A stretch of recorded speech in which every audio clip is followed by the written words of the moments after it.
Assalamualaikum, salam sejahtera. Saya Kapten Rais, founder dan trainer untuk program kurus viral paling marahin Lemak Tulin. Tahun 2022 dah separuh jalan dah. Tapi azam korang untuk kurus tahun ni dah tercapai ke? Inilah masa dia untuk korang join program Lemak Tulin. InsyaAllah kita akan selesaikan masalah korang untuk nak kurus, turun berat badan, nak inch loss, nak sihat, nak fit. Yang mungkin sebelum ni korang dah pernah cuba macam-macam program, macam-macam alat, macam-macam ubat, macam-macam suplemen dan macam-macam metod. Saya sendiri akan ajar korang daripada A to Z. Bukan sekadar senaman dan pemakanan yang betul dan efektif, tapi rahsia dan formula yang terbaik untuk korang kurus, turun berat badan, fit, buang lemak dan inch loss dengan efektif dan masa yang paling pantas. Program ini sesuai untuk semua, tak kira umur, tak kira jantina, tak kira apa kerja korang, tak kisah berapa pun berat korang, walaupun korang ada sakit lutut, walaupun korang ada sakit belakang, dan walaupun korang ada penyakit kencing manis, darah tinggi, tinggi kolesterol dan sebagainya. Lagi best, masa program ini sangat fleksibel. Korang juga takkan gunakan sebarang alat ataupun produk kurus ataupun sebarang suplemen. Dah lebih 10,000 orang pernah join program Lemak Tulin, tak ada seorang pun yang gagal. Dafi pun dah join. Harga kita masih sama, paling murah RM89 sahaja. Untuk bulan Ogos 2022 kita hanya ada 2 batch sahaja, dan hujung tahun dah ni. Slot terhad, masa terhad, tu apa lagi? Jangan bertangguh. Klik link dekat bawah untuk daftar program kurus viral paling marahin. Program Lemak Tulin.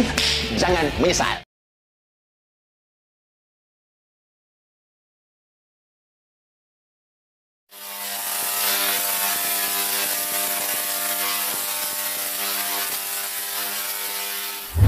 Assalamualaikum, salam sejahtera. Apa hal korang? Selamat kembali ke dalam channel YouTube Rais Hamid Aris TV, dan masih lagi bersama dengan YouTuber kegemaran rakyat Malaysia, Rais Hamid.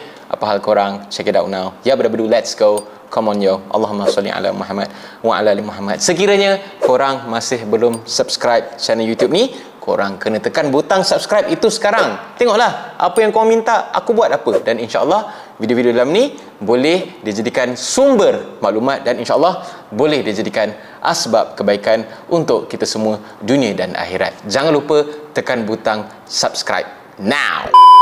Kepada sesiapa yang ambil tahu hal dunia, macam yang kita dengar sekarang, berlakunya ketegangan yang semakin memuncak di antara US dan China dan Taiwan. Ramai yang minta aku buat video, jadi aku buat video ni untuk korang. Sebelum tu, kita tengok apa sejarah di sebalik China dan Taiwan. Kalau sesiapa perasan, dekat bumi ni macam ada dua negara China, tapi sebenarnya bukan dua negara, tapi dua kerajaan. First, kita ada People's Republic of China, singkatan dia PROC, yang mana penduduk dia melebihi 1.35 bilion dan mempunyai satu kerajaan yang berasaskan ideologi komunis, iaitu Parti Komunis China. Dan satu lagi adalah Republic of China, ataupun nama singkatan dia ROC, ataupun lebih dikenali sebagai Taiwan, yang mana juga Taiwan ni adalah satu pulau kecil yang terletak di sebelah Asia Tenggara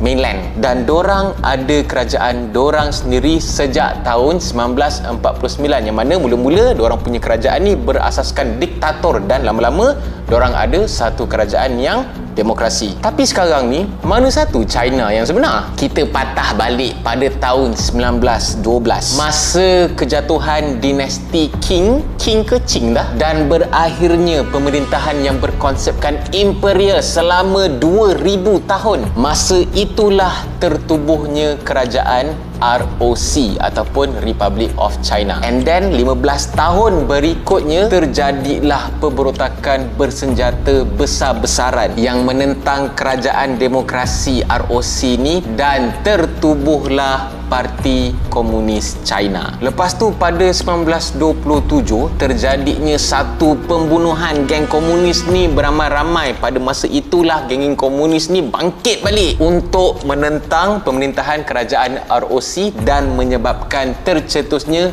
perang saudara dekat China. Lepas tu bila tamatnya Perang Dunia Kedua pada 1945, Parti Komunis China telah berjaya menggulingkan pemerintahan ROC yang berpangkalan di Nanjing pada tahun 1949.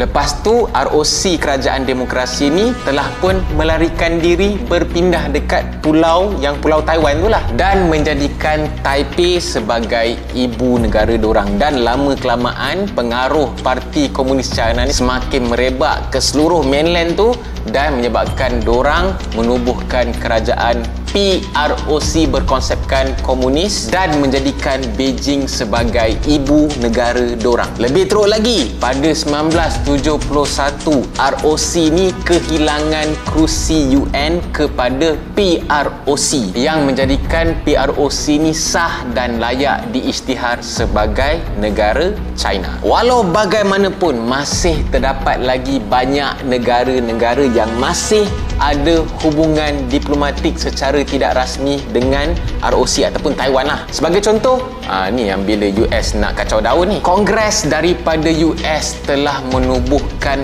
akta hubungan diplomatik dengan Taiwan yang menjadikan lesen dorang untuk membenarkan dorang menjual senjata kepada Taiwan yang berjumlah 25 bilion USD sejak tahun 2007 lagi. Jadi kalau kita dapat tengok sekarang ni ada dua kerajaan lah. Satu kerajaan dekat Taipei dan satu lagi kerajaan dekat Beijing. Yang mana kedua-dua kerajaan ni sampai sekarang masih berselisih pendapat tentang status Taiwan ni. Tapi pada PROC, People's Republic of China, China yang sekarang yang mainland tu lah, pada dorang China ada satu je, iaitu dorang lah, dan Taiwan ni adalah sebahagian daripada People's Republic of China. Lepas tu pada tahun 1992 nampak macam benda dah boleh settle tau. Seolah-olah macam dah setujulah yang China ni ada satu je dan Taiwan ni adalah sebahagian daripada China. Tapi dua-dua kerajaan Beijing dengan Taipei ni bertelagah pula mana satu kerajaan yang sah untuk memerintah China tu. Tapi kalau kita tengok daripada sudut rakyat lah, rakyat dekat Taiwan ni, dorang tak pernah anggap dorang ni adalah berketurunan China. Dorang tak pernah anggap dorang ni adalah Chinese, tapi dorang anggap dorang adalah Taiwanese. Majoriti dia adalah daripada etnik Han. Dari sudut beberapa orang pemimpin dekat Taiwan, dekat ROC ni pula, walaupun dorang punya kemerdekaan macam dah disekat since tahun 1992 tu,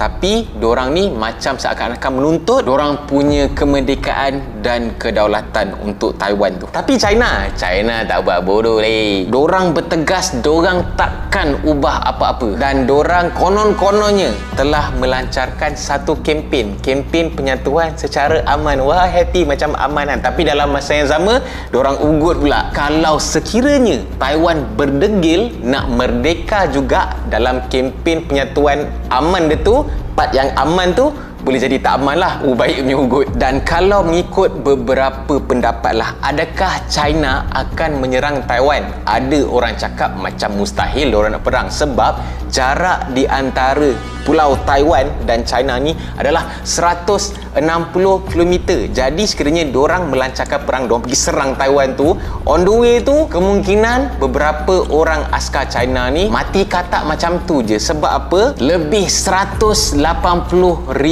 active duty askar-askar daripada Taiwan ni sentiasa standby daripada sebarang ancaman. Ditambah pula dengan 1.5 juta reserve askar simpanan diorang ni pun sentiasa bersedia sekiranya diorang dipanggil untuk berperang lah. Jadi apa yang China buat sekarang, diorang cuba nak menyatukan balik secara politik dan juga secara ekonomi lah. Sebab rakan dagangan terbesar Taiwan adalah China. Jadi Taiwan banyak buat duit melalui hubungan perdagangan dengan China lah. Of course lah, duit mah. Lepas tu baru-baru ni pula pada Jun 2022, sewaktu China dan wakil US ni mengadakan satu kongres dekat Singapura, iaitu sidang kemuncak keselamatan dekat Shangri-La. Menteri Pertahanan China sudah sound direct dekat Setiausaha Pertahanan US bahawa Beijing tidak akan teragak-agak untuk melancarkan perang sekiranya Taiwan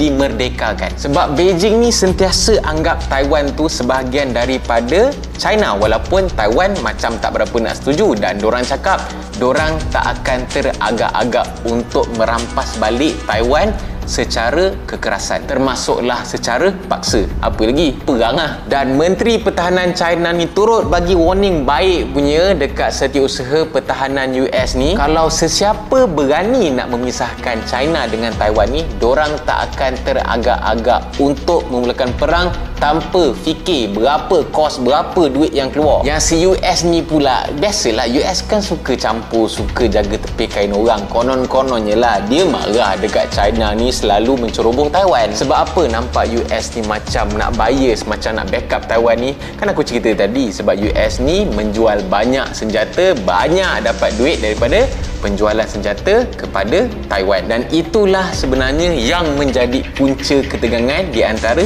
Beijing dan US. Dan baru-baru ni pula, speaker daripada Dewan Perwakilan US ni pula, iaitu Nancy Pelosi, boleh pula nak buat lawatan rasmi dekat Taiwan pula. Katanya lawatan ke Taiwan ni adalah untuk menghormati komitmen US yang tidak berbelah bahagi dalam menyokong demokrasi Taiwan. Kau nampak tak US ni macam nak main angin dengan China? Lepas tu China melalui Kementerian Luar dia, diorang cakap China menentang keras lawatan si Pelosi ni ke Taiwan, dan dia cakap kalau US masih nak meneruskan niat dia untuk buat lawatan dekat Taiwan, US lah yang akan menanggung akibat dia. Nampak tak? Bunyi dah macam dah kritikal lah tu. Tapi itulah US kan, bila dah dengar warning daripada China tu, tiba-tiba macam tukar pula statement dia. Katanya lawatan tu penting untuk menunjukkan sokongan dia dekat Taiwan, tapi menafikan yang US ni menyokong kemerdekaan Taiwan tu pula. Jadi korang fikirlah sendiri, siapa yang punca, siapa yang salah, siapa yang tak salah. Adakah akan terjadinya peperangan? Wallahu alam.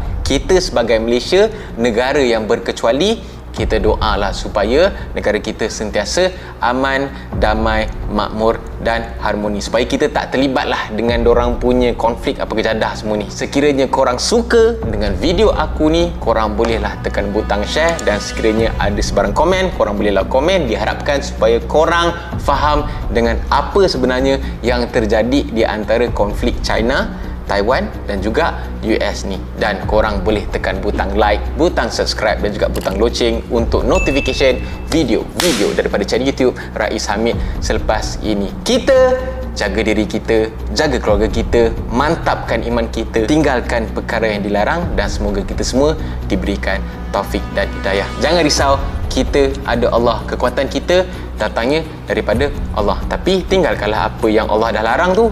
Ni kata minta kekuatan apa semula, korang sibuk berjoget-joget dekat TikTok, minum arak dan sebagainya. Okey, tinggalkan apa yang Allah larang. Barulah Allah sayang dan jaga kita. Kita jumpa lagi dalam next video. Assalamualaikum. Bye bye. See ya.